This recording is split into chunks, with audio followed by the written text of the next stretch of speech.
اللہ تعالیٰ نے بھٹو صاحب کو بے شمار صلاحیتوں سے نوازا ہوا تھا، Why should I waste my time here in the Security Council? I'm going. لیکن جنرل ضیاء الحق کو بھی اللہ تعالیٰ نے انتہائی مضبوط اعصاب، اداکاری، انکساری کی بے پناہ صلاحیتوں سے نوازا ہوا تھا۔ John, freedom has no price. لیکن ناظرین، بھٹو صاحب جنرل ضیاء الحق کو انگلی کے اشارے سے کیسے بلاتے تھے؟ کیا جنرل ضیاء الحق واقعی وزیر اعظم ذوالفقار علی بھٹو کے جوتے صاف کیا کرتے تھے؟ اور ذوالفقار علی بھٹو کا جنرل محمد ضیاء الحق کے ساتھ رویہ کیسا تھا؟ ایسے ہی فیکٹس ہیں موضوع آج کی ویڈیو کا۔ آپ کو جان کر حیرانگی ہوگی کہ جنرل ضیاء الحق کو 1 مارچ 1976 کو 7 سینئر جرنیلوں کو بائی پاس کر کے آرمی چیف کے عہدے پر فائز کیا گیا تھا۔ قصہ کچھ یوں ہے کہ ایک بار 1975 میں جب جنرل ضیاء صاحب لیفٹیننٹ کے عہدے پر تھے تو اس وقت کے وزیر اعظم جناب ذوالفقار علی بھٹو ملتان کے اسٹرائک کارپ میں وزٹ کے لیے آئے تو جنرل صاحب نے ان کا بہترین استقبال کیا، انہیں ٹینک میں بٹھا کر معائنہ کروایا گیا۔ رات کو جب سب چلے گئے تو بھٹو صاحب نے دیکھا کہ نیچے صحن میں کوئی پہرا دے رہا ہے۔ نیچے جا کر انہوں نے دیکھا تو یہ جنرل ضیاء الحق تھے جو کہ سگریٹ پی رہے تھے۔ بھٹو صاحب کو اپنی طرف آتا دیکھ کر ضیاء الحق نے اپنی سگریٹ اپنی وردی میں ڈال دی۔ بھٹو صاحب نے ان سے رکنے کی وجہ پوچھی تو ضیاء الحق نے کہا کہ میں دیکھنا چاہتا ہوں کہ آپ کو کسی چیز کی ضرورت تو نہیں۔ اور جب بھٹو نے ضیاء الحق کی پینٹ جلتی ہوئی دیکھی تو ان سے کہا، General you are burning my army. اس پر ضیاء الحق تابع داری سے مسکرا دیے۔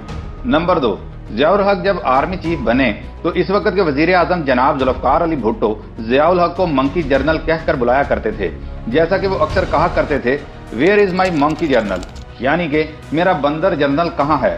اس پر ضیاء الحق بھاگے ہوئے آتے اور کہتے کہ یور کائنڈ اٹینشن سر، یعنی سر آپ کی مجھ پر اتنی توجہ۔ ناظرین، اس کے علاوہ بھٹو صاحب جنرل ضیاء الحق کے دانتوں کا مذاق بھی اڑاتے تھے اور ضیاء الحق اپنے تاثرات کو ایسے شو کرتے جیسے انہیں یہ بات ذرا بھی بری نہیں لگی۔ نمبر 3، جنرل ضیاء الحق نے 5 جولائی 1977 کو مارشل لا لگا کر اقتدار پر قبضہ کر لیا تھا۔ اب بات کرتے ہیں ایک دلچسپ قصے کی۔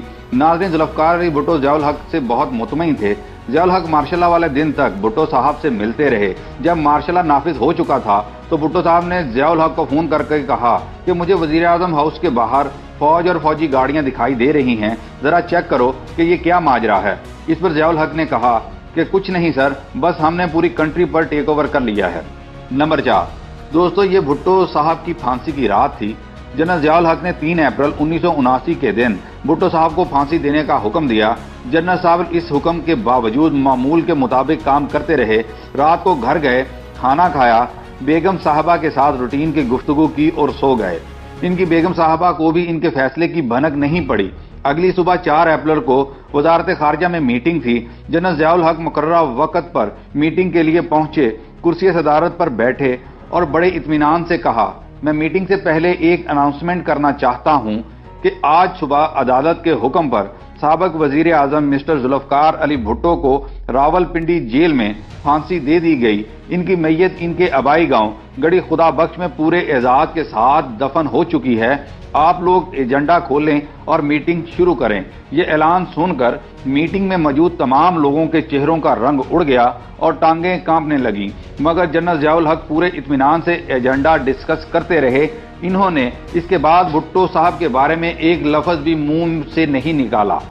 جب خانہ کعبہ میں بیٹھ کر ضیاء الحق نے وعدہ کیا اور وعدہ وفا نہ کیا، سابق chief of army staff Mirza Aslam Beg اپنی کتاب کمپلشنز آف پاور میں لکھتے ہیں کہ ضیاء الحق نے خانہ کعبہ میں بیٹھ کر کنگ خالد اور یاسر عرفات سے بھٹو کو پھانسی دینے کی بجائے ان کے حوالے کرنے کا وعدہ کیا، لیکن پاکستان واپس آتے ہی انہوں نے بھٹو کو پھانسی دلوا دی۔ حقیقت کیا تھی یہ اللہ ہی بہتر جانتا ہے۔ نمبر 6، اب بات کرتے ہیں کہ ضیاء الحق کو بھٹو کے مسلمان ہونے پر کیوں شک تھا۔ ناظرین، بھٹو کے والد سر شاہ نواز بھٹو نے ایک ہندو لڑکی سے شادی کی اور مسلمان ہونے کے بعد ان کا نام خورشید بیگم رکھا گیا۔ ذوالفقار علی بھٹو کی وفات کے بعد ان کی برہنہ تصویریں بھی لی گئیں۔ بھٹو کے جیل سپرنٹینڈنٹ کرنل رفیع الدین اپنی کتاب میں لکھتے ہیں کہ بھٹو کی پھانسی کے بعد سرکار کی طرف سے ایک فوٹوگرافر آیا، اس نے بھٹو کے پرائیویٹ پارٹس کی تصویریں لیں۔ تصویریں لینے کی وجہ یہ تھی کہ سرکار یہ دیکھنا چاہتی تھی کہ کیا بھٹو کے ختنے اسلامی طرز کے مطابق ہوئے ہیں۔ تصویریں لینے کے بعد اس بات میں کوئی شک نہیں رہ گیا کہ بھٹو کے ختنے واقعی اسلامی طرز کے مطابق کیے گئے تھے۔ نمبر 7، ناظرین، ایک بار ایٹمی سائنسدان ڈاکٹر عبد القدیر خان نے ایک انٹرویو میں بتایا تھا کہ وہ بھٹو کو بچانے کے لیے خفیہ طور پر ترکی گئے اور اس کے صدر سے ملے۔ وہ کہتے ہیں کہ مجھے اس بات کا یقین تھا کہ عالم اسلام کو ان جیسے یعنی کہ بھٹو جیسے عظیم لیڈر کی ضرورت ہے۔ ترکی صدر نے ڈاکٹر عبد القدیر خان کی موجودگی میں جنرل ضیاء الحق کو فون کیا۔ فون کال پر صدر ضیاء الحق نے ترکی صدر کو پھانسی نہ دینے کا یقین دلایا، لیکن ترکی صدر جانتے تھے کہ ضیاء الحق پھانسی دے دیں گے، کیونکہ ضیاء صاحب کا یہ خیال تھا کہ اگر بھٹو کو پھانسی دے دی جائے تو اس سے ان کے مخالف میں کوئی اور تگڑا حریف نہیں ہو سکتا۔ نمبر 8، ذوالفقار علی بھٹو صاحب نے جنرل ٹیکا خان سے مشورہ لیا کہ آپ کا جانشین کس سے بنایا جائے، تو زیر غور 8 جنرلوں میں آخری نمبر پر جنرل محمد ضیاء الحق تھے۔ ٹیکا خان جنرل ضیاء الحق کو ڈل کہا کرتے تھے اور ان کا خیال تھا کہ چونکہ ضیاء الحق ایک مذہبی شخص ہے اور ساری رات مسلح پر پڑا رہتا ہے، لہذا وہ بھٹو صاحب کے لیے کوئی پرابلم نہیں کریٹ کرے گا۔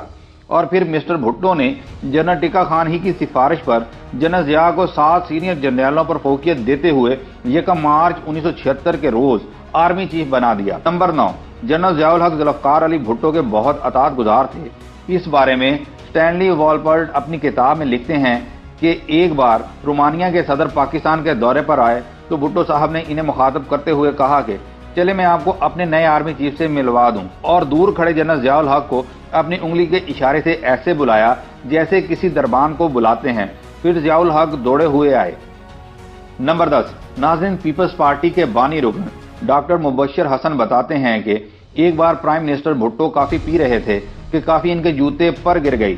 ایسے میں chief of army staff General Muhammad Zia ul Haq نے اپنی جیب سے رومال نکالا اور بھٹو صاحب کے جوتوں سے کافی کو صاف کرنا شروع کر دیا۔